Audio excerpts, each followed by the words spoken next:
Hey guys and girls, welcome back to Harper's Shed. My name's Tim. This week we're going to continue on as promised, and we're going to get the intake manifold all sorted and supercharger sitting properly in the bay on the 13B rotary. So without further ado, let's get these manifold pieces mounted up in the mill, get some machining happening, make some progress.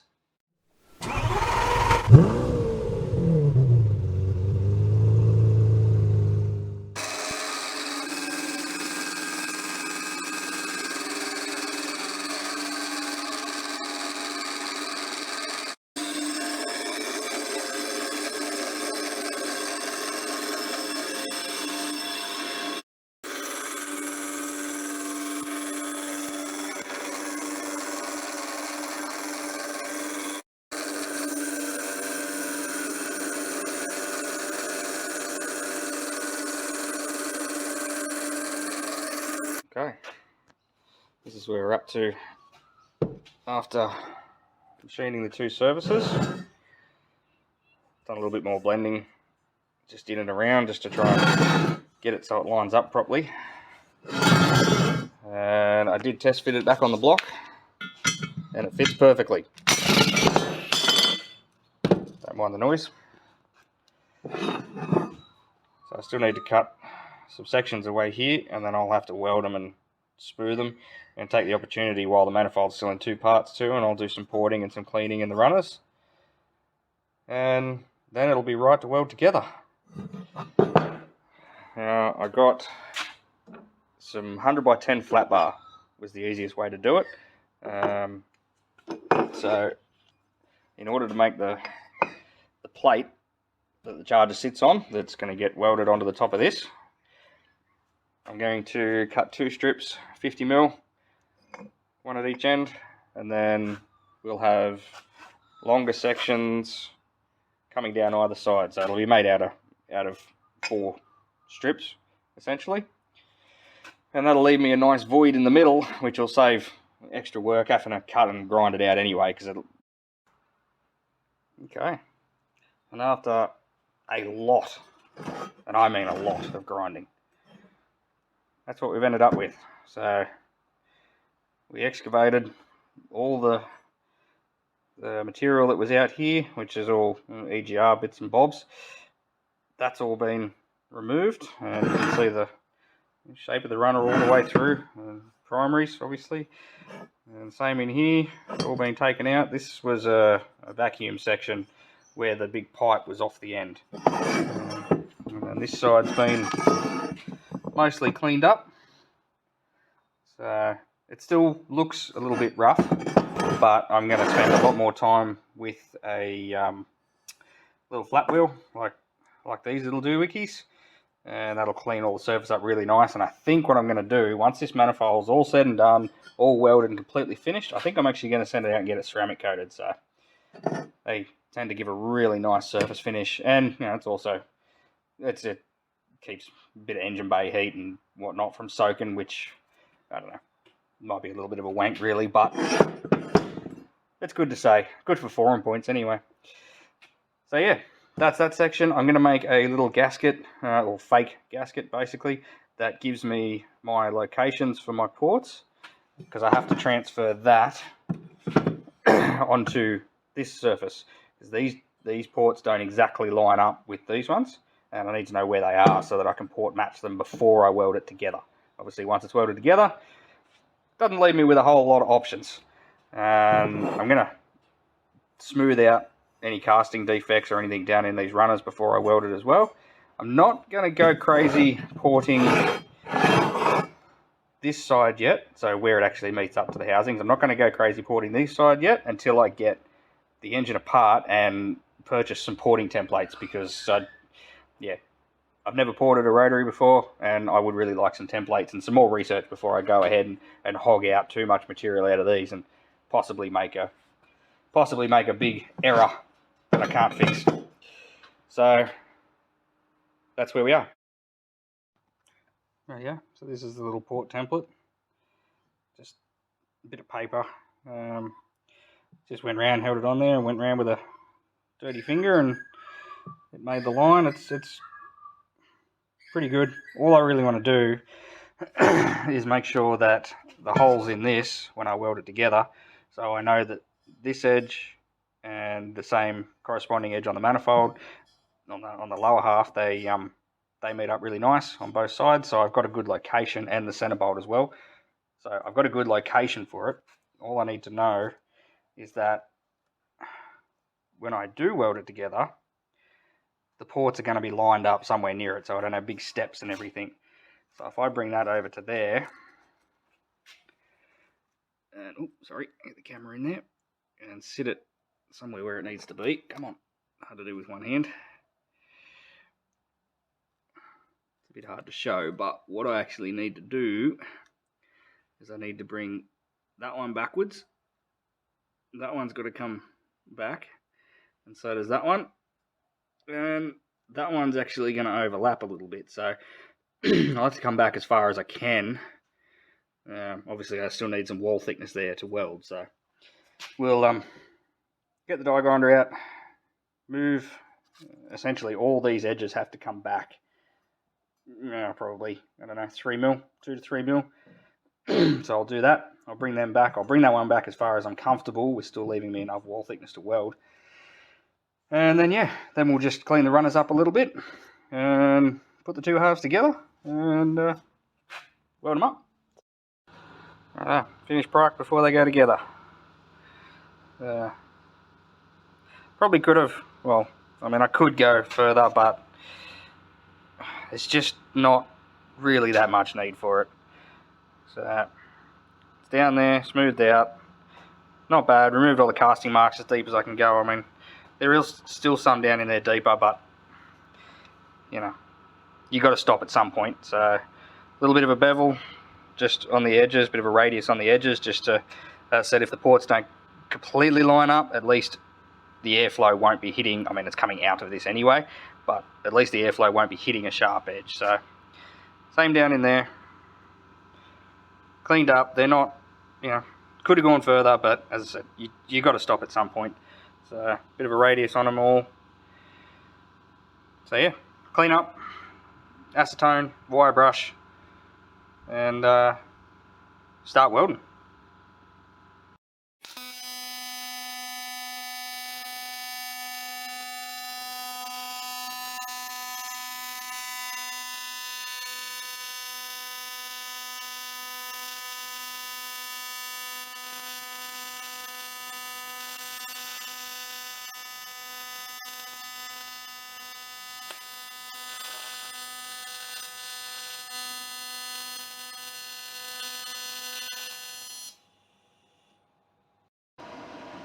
So this is our 100 by 10 flat bar, just still warm from tacking it. Yeah, cut, laid up, tacked. So now I'm going to try and weld as much as I can. I'm almost out of gas, so I'm going to get it as welded as I can before it runs out. Here we go.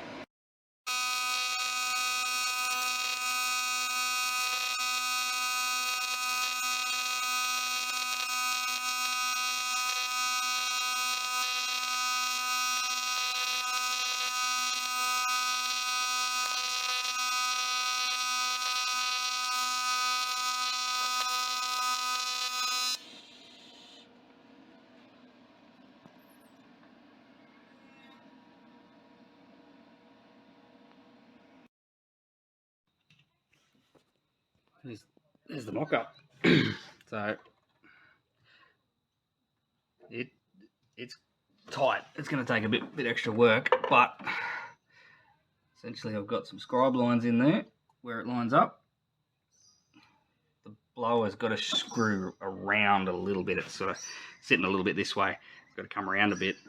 But that will give me, I mean, I've got, there's light there at the back. It's not crazy, but it's there. That'll give me clearance off the firewall. And essentially that's all I need to do to get the measurements close enough, and then I can finalize the supercharger's location with the engine out now, because now I've got the clearance off the firewall. Okie dokie, this is where I'm at. As you saw, we set it up, and I marked on the plate, hard to see, but there's marks as to where it fits nicely and the supercharger fits well. But we have a dilemma. With those marks lining up, and this is the rough outline of the base of the supercharger, so the outlet of the supercharger. Made a, where are we? There. Just made a rough temporary gasket, laid it on, drew it out. We got a bit of an issue. So, let's see if I can get this right. So what I did was I put the outline onto the bottom. And if we were to put the manifold where the supercharger fits nicely, it sits about there. Now, that's not good. So, as you can see, the hole in the front where the supercharger outlet is nowhere near the runner. And this rear secondary runner is way off the back. That means if we place the supercharger where I mocked it up, the rearmost secondary runner is going to get nothing. So we'll put it over this way. So that's roughly where the lines are. And if you can imagine, I have to cut this hole out to allow for the discharge of the supercharger. That's fine, I cut this hole out. These 3 ports will get something, but the rearmost port is the rearmost runner is all the way back here, and that's just nowhere near the outlet of the supercharger, which is a problem. So I think what I'm going to do is sacrifice some firewall. I'm going to have to do some firewall massaging. So I'm going to move the supercharger back. I'm going to move it back. It works out about, what are we, probably 15 mil, 20 mil, maybe a bit more, until the runner is right at the back of the discharge port. Now I can sort of make this a little bit bigger and blend it. That's not the end of the world. But also what I'm what I'm going to do is I'm going to move the supercharger closer to the driver's side as well. Now this will make for some more interference with the water pump outlet. Outlet. So I may have to do something there. I might have to possibly redirect it, make a custom outlet coming out of the top of the water pump. I don't know yet. But I think it's more important that I get something resembling a matchup of the manifold than other stuff that I can adjust. So I think what we're going to do is we're going to run the plate to about there. So you can see when I cut this section out that the top of the end of these runners will be out here, and then the forwardmost secondary runner is about here. So that should get some distribution. It's not terrible. It's not great because that means that I'm going to have to massage the firewall. Not a lot, but it is going to have to happen. And then, yeah, as I said, something is going to have to get cut and shut up over in this area for the water pump outlet. But that's the best compromise I can come up with. So, yeah, let's do that.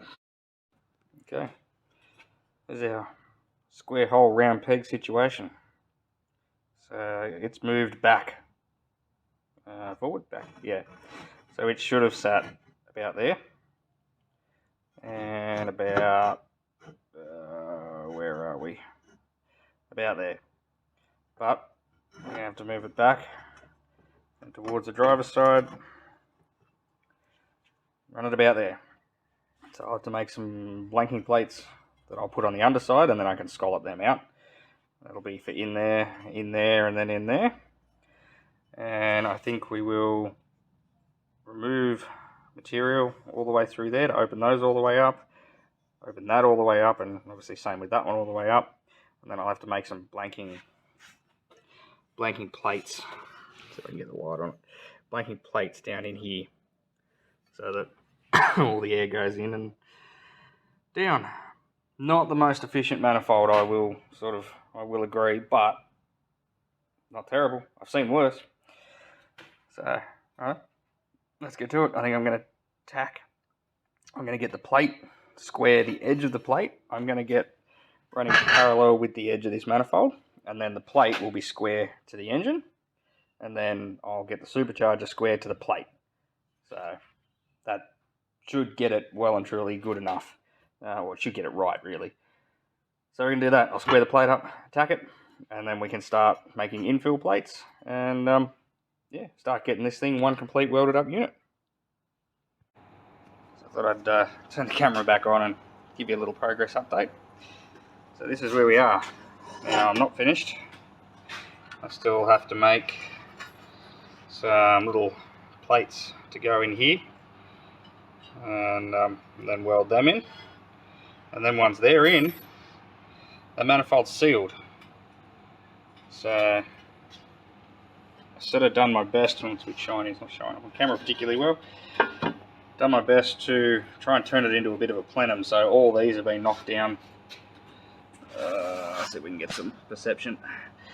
So all those have been knocked right down, halfway to the tube basically, and then welded ridges in here, and then smoothed them out and blended them so they're actually a it's really not picking it up on camera. They're actually a ridge. Again, no, not really. Anyway, they're actually a ridge, so hopefully when the air comes out of the supercharger it hits them and wants to split and go down. So I welded a fair bit in here to try and smooth the transition, so as it comes out of the supercharger it hits it and wants to go that way.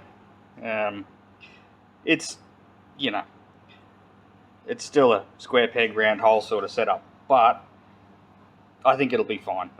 Really, it's pretty decent. There's still more work to do. I ground through there. That's through one of my welds.